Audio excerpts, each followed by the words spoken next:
Hello! It's been a long time since I've done a chapter in The Wizard of Oz. Today I've got chapter 3. I will read it to you. It's a shortened version of chapter 3 where Dorothy meets the Scarecrow in her journey to the Emerald City with her dog. After the reading, there are a few worksheets and some activities, including a reader's theater, so I hope you enjoy it. Chapter 3: How Dorothy Saved the Scarecrow. Dorothy and Toto were hungry. They ate bread and butter and some fruit they found growing on a tree. They drank clear water from a stream nearby. Dorothy got ready for her trip to the City of Emeralds. She put on her only clean dress. It was blue and white checked. She tied on her pink sunbonnet and then filled a basket with bread to take along. Dorothy looked down at her old leather shoes and knew they wouldn't last the journey. She put on the silver shoes that were from the witch her house landed on. They fit her nicely. She called to her dog Toto, saying, "We will go to the Emerald City and ask the great Oz how to get back to Kansas again." Dorothy locked her house, and then she and Toto began their journey, following the road paved with yellow bricks. As she walked along, Dorothy was surprised to see how pretty the land was and how abundant were the crops. Evidently, the Munchkins were excellent farmers. All the houses of the Munchkins were painted blue because blue was everybody's favorite color. In the evening, Dorothy and Toto became hungry and tired. They came upon a Munchkin house where many Munchkins were having a party with fiddlers and food. It was the house of the richest Munchkin in the land. His name was Bok. He and his family invited her to stay with them for the night, so Dorothy could have a good night's sleep. Bok told her that only mighty sorceresses had silver shoes and had white in her blue and white dress. "My dress is blue and white checked," said Dorothy. "It's kind of you to wear it," said Boz, "because blue is the color of the Munchkins and white is the witch color, so we know that you are a friendly witch." Dorothy did not know what to say. She knew that she was not a witch. She was just an ordinary little girl who wanted to go back to her home. After the party was over, Bok led Dorothy and Toto inside, where she had a nice bedroom all to herself. The sheets were blue. She slept soundly with Toto curled up at the foot of the bed. In the morning, Dorothy had breakfast and Toto played with the Munchkin children. They had never seen a dog before, and they loved Toto. "How far is it to Emerald City?" Dorothy asked. "I don't know," replied Bok.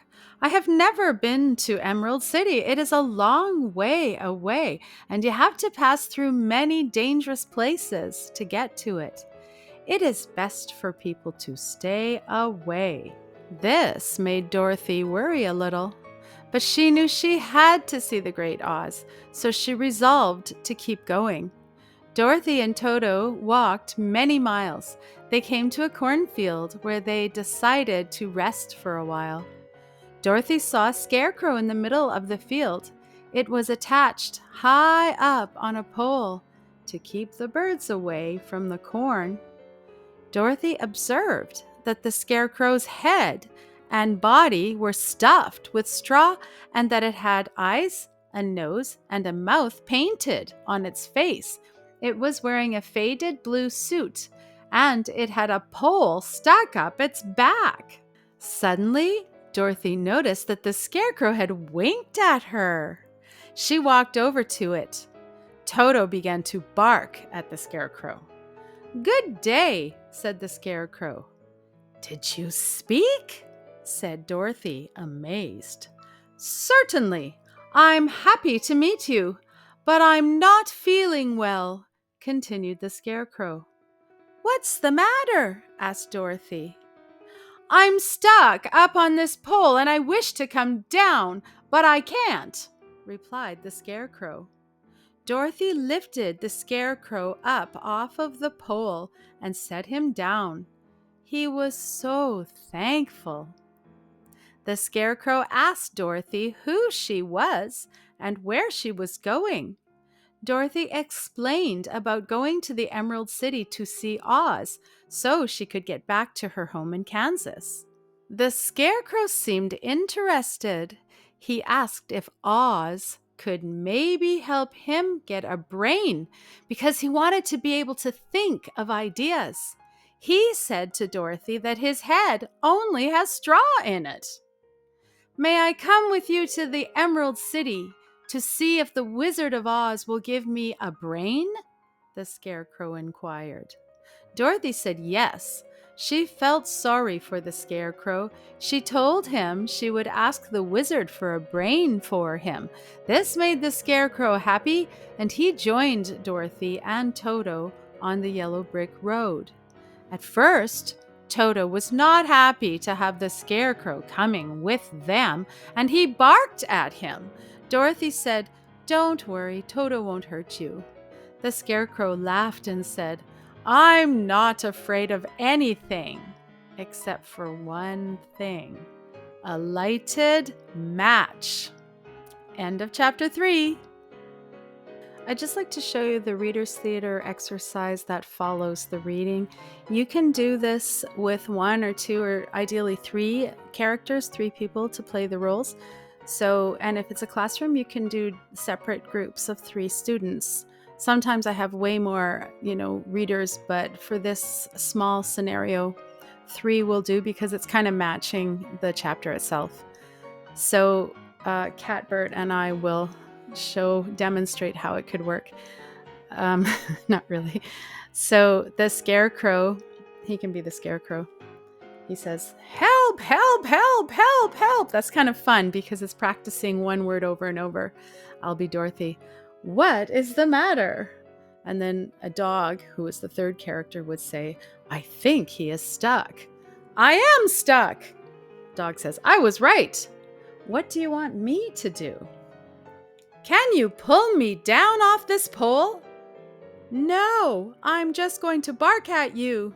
That's the character that's not here. "Toto, be polite." "Yes, Mr. Scarecrow, I will free you." And then Dorothy would kind of try to motion to be freeing the Scarecrow. "That feels better. Where are you going anyway?" "We are going to the Emerald City to meet with the great Wizard of Oz.